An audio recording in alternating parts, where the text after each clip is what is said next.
അമ്മയ്ക്കും തിരുകുമാരനും 1000 നന്ദി. ഇന്ന് ഞാനിവിടെ നിൽക്കാൻ കാരണം എൻ്റെ അമ്മ മാതാവ് മാത്രമാണ്.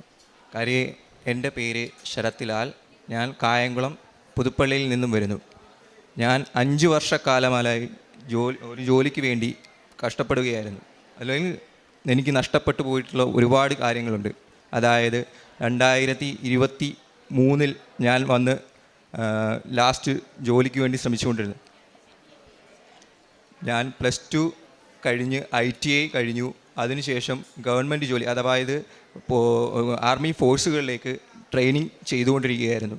ട്രെയിനിങ് ചെയ്തു.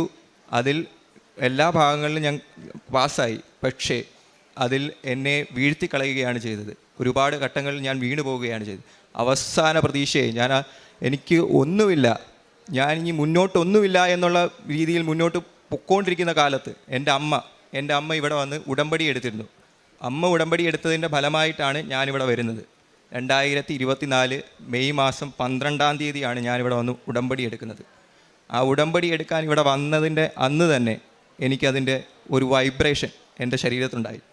അതിൽ കൃത്യം ഞാനിവിടെ വന്ന് ഉടമ്പടി എടുത്ത് തിരിച്ചിറങ്ങാൻ നേരം തിരുവചനം, അമ്മയുടെ കയ്യിൽ നിന്ന് മേടിച്ച് തിരുവചനം എടുത്ത് വായിച്ചു. അതാണ് എന്നെ ഏറ്റവും കൂടുതൽ ഇവിടെ സ്പർശിച്ച് നിർത്തിയത്. ഏഷ്യ 49:15. മുല കുടിക്കാൻ കുഞ്ഞിനെ അമ്മയ്ക്ക് മറക്കാനാകുമോ? പെറ്റമ്മയ്ക്ക് പുത്രനെ മറക്കാനാകുമോ? അവൾ മറന്നാലും ഞാൻ നിന്നെ മറക്കുകയില്ല എന്ന വചനം, ആ വചനത്തിൻ്റെ ബലത്തിലാണ് ഞാൻ മുന്നോട്ട് പോയത്. അങ്ങനെ എൻ്റെ 2024 ഫിസിക്കൽ ടെസ്റ്റ് എക്സാമിനേഷനിൽ പോയി. ഫിസിക്കൽ ടെസ്റ്റിന് വേണ്ടി ഞാൻ പ്രിപ്പയർ ചെയ്തു. ആ ഇടയ്ക്ക് ഒരുപാട് തടസ്സങ്ങളുണ്ടായി, ഒരുപാട് സഹനങ്ങളുണ്ടായി. അമ്മ എന്നെ പിടിച്ചു നിർത്തി എല്ലായിടത്തും. എനിക്ക് ആ അത്ഭുതകരമായിട്ടുള്ളതെന്ന് പറഞ്ഞാൽ, ഞാൻ ഫിസിക്കലിന് ചെന്ന് ആദ്യമായിട്ട് എനിക്ക് റീമെഡിക്കൽ അടിച്ചു. ഞാൻ ഇവിടെ വന്നു അച്ഛനെ കാണാൻ വേണ്ടി വന്നു. അച്ഛനെ കാണാൻ വന്നപ്പോൾ ഞായറാഴ്ചയാണ്, അച്ഛനെ കാണാൻ പറ്റില്ല, അച്ഛനില്ല എന്ന് പറഞ്ഞു.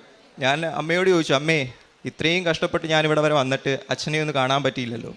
ഞാൻ അമ്മയോട് ചോദിച്ചപ്പോൾ അമ്മ പറഞ്ഞു, നമുക്ക് ഒന്ന് കയറി കാണാം, ചോദിക്കാം. ഞാൻ അകത്ത് കയറി ചോദിച്ചപ്പോൾ വേറൊരു അച്ഛൻ വരും, നിന്നെ ബ്ലെസ് ചെയ്ത് മേടിച്ച് പൊക്കോളാൻ പറഞ്ഞു. ഞാൻ അവിടെ നിന്നു.